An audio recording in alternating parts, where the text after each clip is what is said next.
Françaises, Français, mes chers compatriotes, depuis quelques semaines, notre pays fait face à la propagation d'un virus, le Covid-19, qui a touché plusieurs milliers de nos compatriotes. J'ai bien entendu ce soir, avant toute chose, une pensée émue et chaleureuse pour les familles et les proches de nos victimes. Cette épidémie, qui affecte tous les continents et frappe tous les pays européens, est la plus grave crise sanitaire qu'ait connue la France depuis un siècle. Dans l'immense majorité des cas, le Covid-19 est sans danger.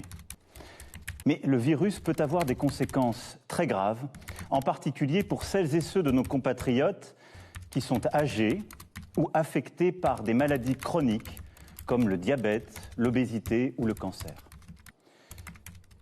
Durant plusieurs semaines, nous avons préparé, agi. Les personnels des hôpitaux, médecins, infirmiers, ambulanciers, les agents des SAMU de nos hôpitaux, les médecins de ville, l'ensemble des personnels du service public de la santé en France sont engagés avec dévouement et efficacité. Si nous avons pu retarder la propagation du virus et limiter les cas sévères, c'est grâce à eux. Parce que tous ont répondu présent. Tous ont accepté de prendre du temps sur leur vie personnelle, familiale, pour notre santé.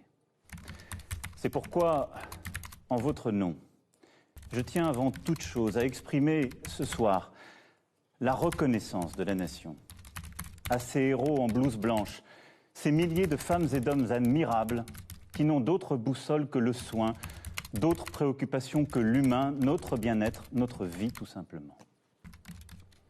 Je veux aussi ce soir saluer le sang-froid dont vous avez fait preuve. Face à la propagation du virus, vous avez pu ressentir pour vous-même, pour vos proches, de l'inquiétude, voire de l'angoisse, et c'est bien légitime. Tous, vous avez su faire face, en ne cédant ni à la colère, ni à la panique. Mieux, en adoptant les bons gestes, vous avez ralenti la diffusion du virus et ainsi permis à nos hôpitaux et nos soignants de mieux se préparer. C'est cela, une grande nation. Des femmes et des hommes capables de placer l'intérêt collectif au-dessus de tout, une communauté humaine qui tient par des valeurs, la solidarité, la fraternité. Cependant, mes chers compatriotes, je veux vous le dire ce soir avec beaucoup de gravité, de lucidité, mais aussi la volonté collective que nous adoptions la bonne organisation. Nous ne sommes qu'au début de cette épidémie.